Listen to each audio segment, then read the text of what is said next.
something about Vajrasattva and this practice. So we've had Mokshika yesterday talking to us about the and practice, about trying to extend awareness out to include more and more parts of our experience. So there's this tightness in the chest, and there's the sound of the radiator ticking, and there's the visual image of the laptop in front of me, and there's etc., etc. And today, Vajradevi has been talking especially about making mental, making the mind sense more of an object. So that could be thoughts and thinking. It could be these biases that she's been talking about. It could be our wanting or our aversion. These are also possible objects of awareness.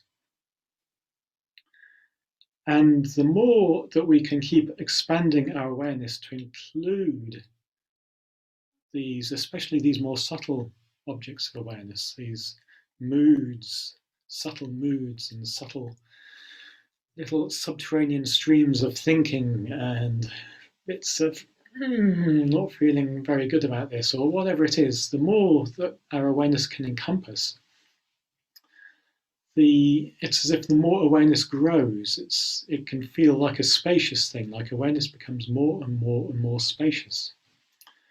And this, especially this non-interfering attitude, really helps with that. For reasons that you probably have to feel, really. You have to feel the connection between taking a non-interfering attitude and the growth of awareness. I won't try and explain that. But we can come to trust more and more that mind, that awareness, can encompass any experience. It can, if you like, extend into the more and more subtle experiences, these little sort of wafts, these little breezes of thinking and moods and so on. And it can even extend into the most big, difficult, conflicted emotions as well. And we can sort of grow our ability to contain, if you like, contain the full range of experience. Mokshika was talking about making awareness into a bigger and bigger container.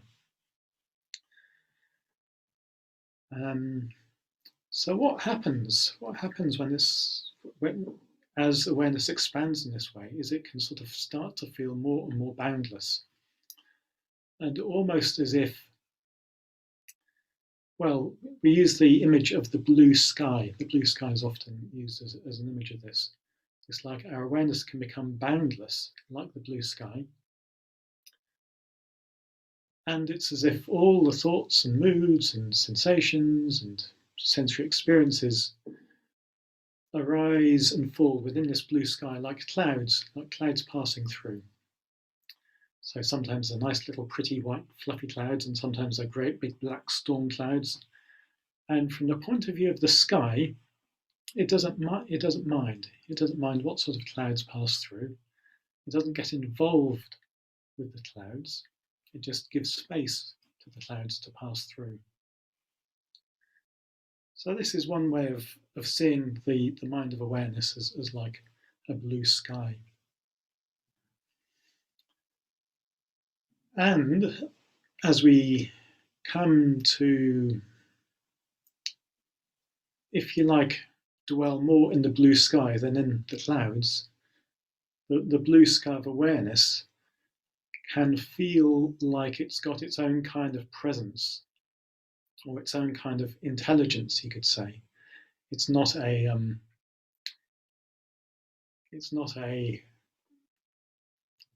cold, neutral thing, this awareness. It's got its own kind of qualities to it.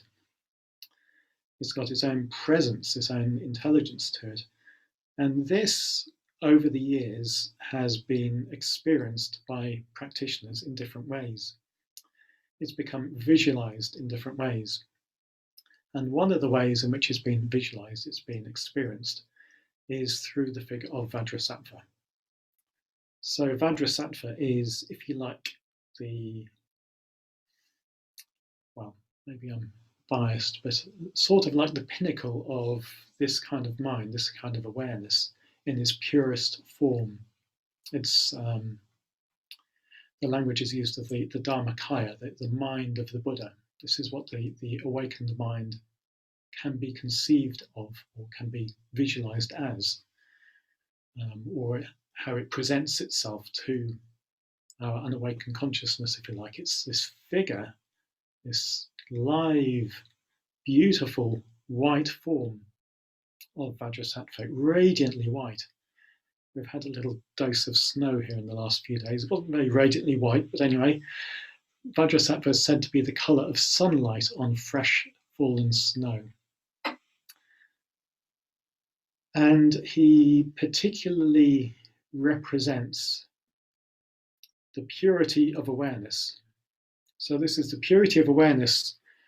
It's pure not because it's uncontaminated by these kleshas. It's pure because it's of a different nature to the kleshas, if you like. The kleshas don't have any purchase on the awakened mind, on this luminous blue sky-like mind. Just like clouds, they just come and go through it. So Vajrasattva stands for this type of awareness which is unsullied by anything that passes through it. So this is how Vajrasattva can purify us. If we relate to Vajrasattva, to this pure nature of awareness, then we don't get caught up with the passing clouds. They can just purify themselves by passing through.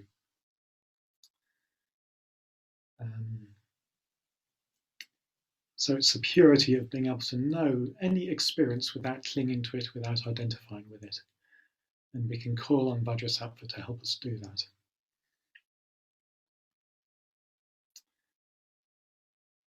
So I think that's probably all I'd like to say. Of course, there's so much we could say about Vajrasattva.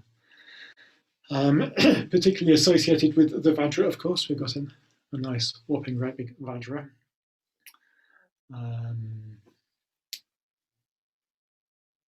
I don't think I even want to start talking about the Vajra, so I won't.